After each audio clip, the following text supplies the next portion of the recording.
एक मस्जिद बनाई दारुल हुदा के नाम से वाशिंगटन डीसी में। अल्लाह के फजल से जब मस्जिद बन गई तो लोगों की आमद शुरू हो गई और ये बात दूर दूर तक फैल गई।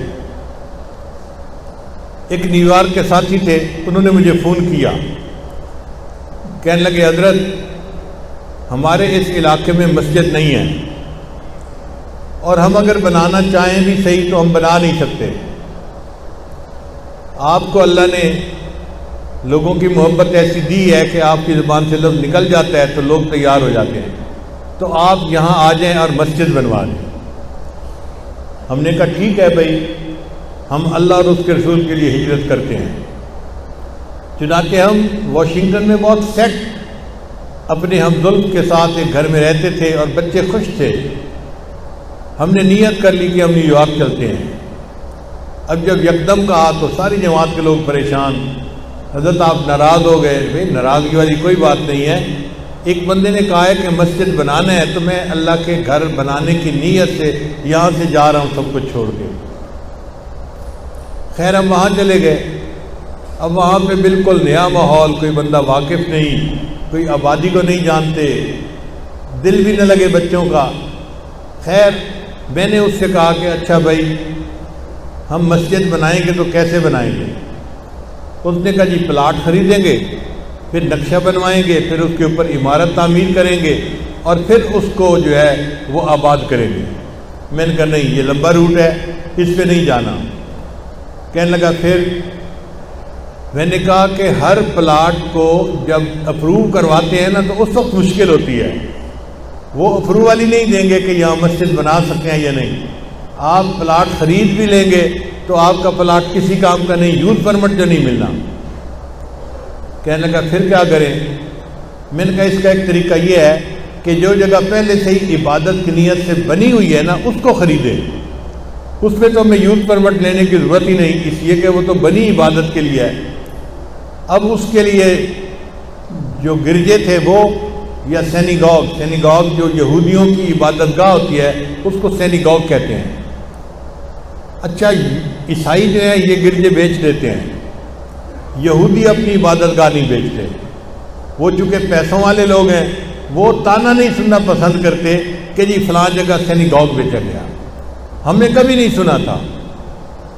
अल्लाह की शान के जिस जगह में हम मस्जिद बनाना चाहते थे वहाँ पे एक सेनिगॉग था, छोटा सा था, और वो बिकने के लिए तैयार हो गया।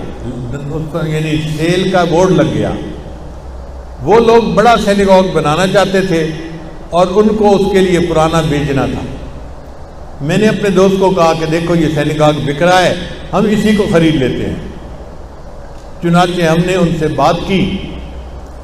उन यहूदियों ने हमारे साथ बात करते हुए उन्होंने हमसे $1 मिलियन मांगे, यानी $10 लाख मांगे। पाकिस्तान का जैसे आज तो 15 करोड़ है, किसी ज़माने में 10 करोड़ रुपया बनता था। हमने उनसे बात करके कुछ पैसे कम करवाए तो वो 9 लाख तक आमादा हो गए। जी हम आपको 9 लाख में दे देंगे।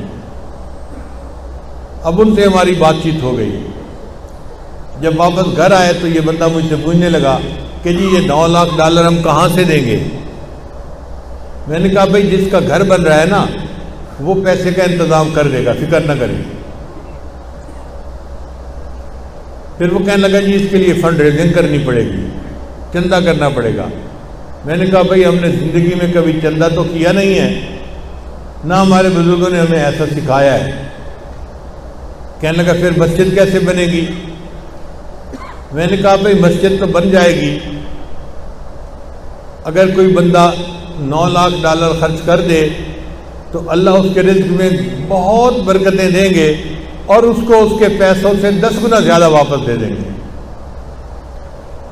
तो मेरी बातें सुन के वो मुझे बार बार देखता है और कहता है कि हज़रत आप गारंटी करेंगे। मैंने कहा भाई आप कागज़ पे लिख लो और मेरे हाथों के और पाँव के अंगूठे लगवा लो कि अल्लाह ताला एक के बदले कम से कम 10 देंगे। वो कहते हैं अच्छा मैं हिम्मत करता हूँ। लो जी उस बंदे ने जो अपने पास पैसे थे कोई $2-4 लाख वो निकाले, कुछ बीवी के नाम रखे हुए थे वो निकाले, कुछ बच्चों के नाम रखे हुए थे, कुछ उसने वालिदैन को भेजे थे। वो भी उसने पाकिस्तान से वापस मंगा लिए, और हिम्मत करके उस अल्लाह के बंदे ने $9 लाख मुकम्मल कर लिए। मुझे आके उसने बताया कि जी कि $9 लाख मेरे पास हो गए हैं, अब क्या करें। मैंने कहा पेमेंट करके तो हम चाबी लेते हैं और मस्जिद शुरू कर देते हैं। हमने उन यहूदियों को पेमेंट की, उनसे चाबी ली और मस्जिद की सफाई करके उसमें अजान नमाज शुरू कर दी। अब जब 5 वक्त की नमाज होने लगी और जुमा होने लगा तो आबादी के लोग हैरान कि ये मस्जिद किसने बनाई और किसने ख़रीदी और कौन है जिसने पैसा लगाया।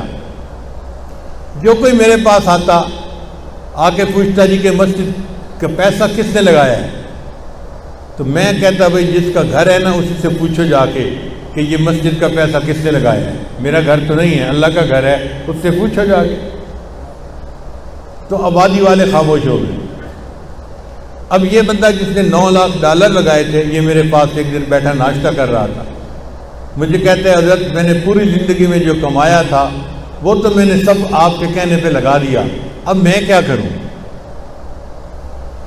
मैंने कहा देखो भाई आपके 2 मकान हैं, एक मकान में बीवी बच्चों के साथ आप रहते हैं और दूसरे मकान को आपने किराए पे दिया हुआ है। कहते हैं हाँ।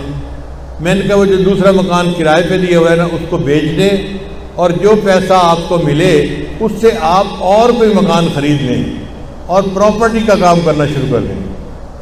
वो प्रॉपर्टी का काम करने वाला बंदा तो नहीं था, मगर मेरे कहने पे उसने $4 लाख में मकान बेचा और फिर उससे एक और मकान ख़रीदा, फिर उस पर प्रॉफिट हुआ तो और मकान ख़रीदा और उसने रियल एस्टेट का काम ही शुरू कर दिया।